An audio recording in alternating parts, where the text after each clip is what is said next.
প্রিয় শিক্ষার্থী, আজকে আমরা আলোচনা করব স্বরধ্বনি। এই স্বরধ্বনি আমরা কিছু নিয়ম শিখব।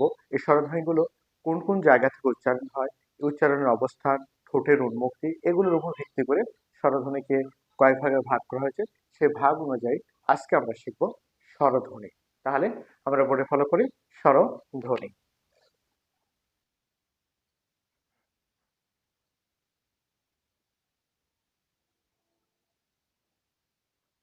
স্বরধ্বনি।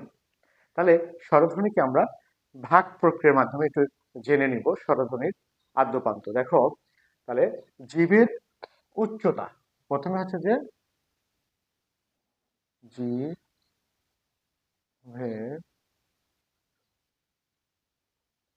উচ্চতা একটা ভাগ করলাম। আরেকটা ভাগ হচ্ছে যে জিভের অবস্থান,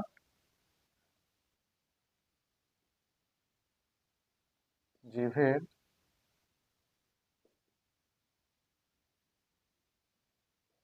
অবস্থান, আরেকটা ভাগ হচ্ছে ঠোঁটের উন্মুক্তি।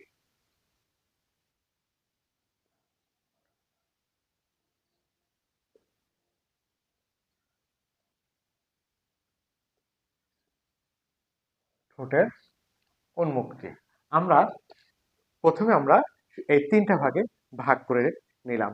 তারপরে প্রত্যেকটা ভাগকে আবার আমরা আলাদা আলাদা ভাগ দেখাবো। জীবের অবস্থানকে ভাগ করা হয়েছে দেখো, উচ্চ, তারপরে উচ্চ, তারপরে হচ্ছে যে উচ্চ মধ্য। দেখো, উচ্চ, উচ্চ মধ্য, নিম্ন মধ্য, নিম্ন, এই চারটা ভাগে। তাহলে জিভের উচ্চতার উপর স্বরধ্বনিকে ভাগ করা হয়েছে চারটা ভাগে ভাগ করে। উচ্চ, উচ্চ মধ্য, নিম্ন মধ্য এবং নিম্ন। এরপরে আমরা জিভের অবস্থান এটাকে ভাগ করবো একটু ব্যতিক্রম করে। সম্মুখ,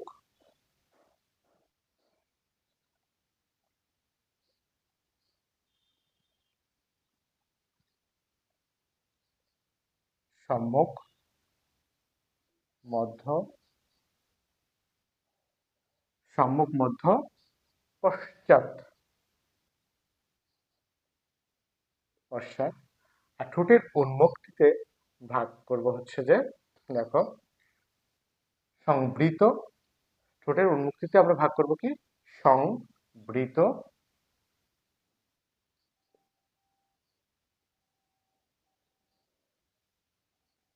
অর্ধ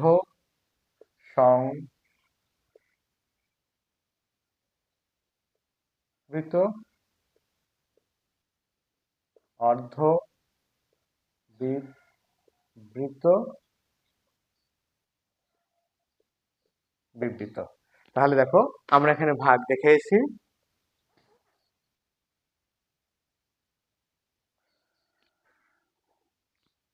ভাগ দেখেছি। আমরা এখন বর্ণগুলো আমরা লিখবো। দেখো, এখানে উচ্চ, উচ্চতে আছে, উচ্চতে, উচ্চতে আমরা এখন এখানে বর্ণগুলো দেখো, দেখো উচ্চতে আছে হ্রস্ব ই, হ্রস্ব উ। এটা হচ্ছে যে হ্রস্ব ই ক্রস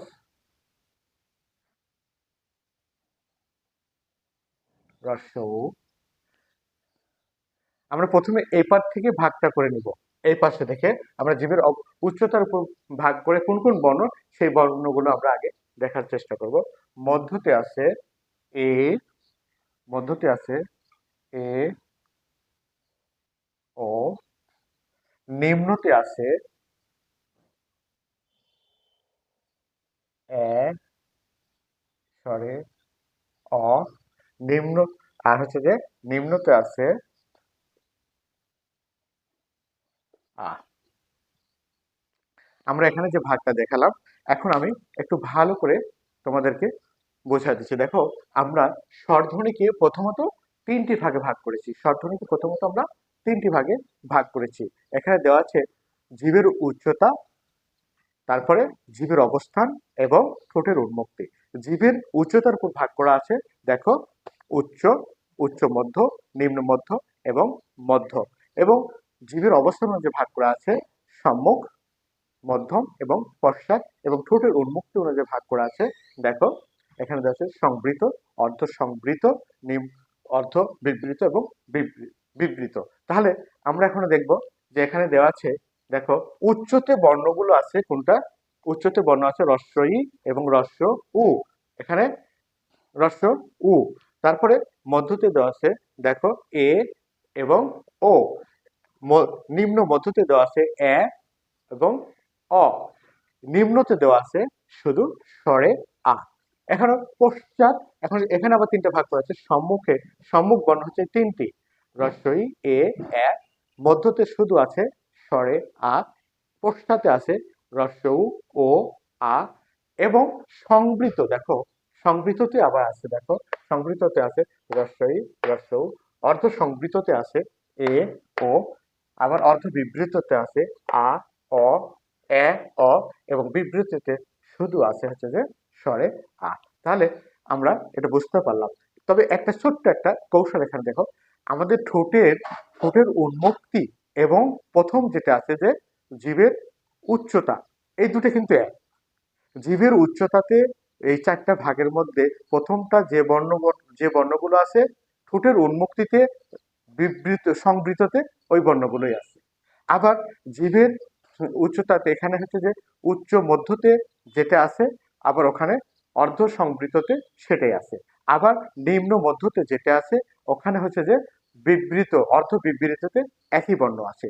আবার এখানে নিম্নতে যে বর্ণটা আছে, আবার ওখানে ঠোঁটের উন্মুক্তিতে বিবৃতিতে ওই একই বর্ণ আছে। তাহলে আমরা যদি এক পার্শ্বে মুখস্থ করি, তাহলে অপর পার্শ্বের বর্ণগুলো আমরা সহজে মিলাতে পারবো। তাহলে বন্ধুরা, আজকে এই স্বরবর্ণের স্বরধ্বনির যে অবস্থানটা, কোথায় কোনগুলো থেকে উচ্চারণ হয়, মুখের কতটুকু প্রসারিত করে উচ্চারণ করতে হয়, কোথা থেকে উচ্চারণ হয় ঠোঁটের, এগুলো সম্পর্কে আমরা আজকে জানলাম। পরবর্তীতে আমরা অন্য একটা ক্লাস নিয়ে আলোচনা করব। তোমরা সবাই ভালো থেকো, সুস্থ থাকো। আল্লাহ হাফেজ।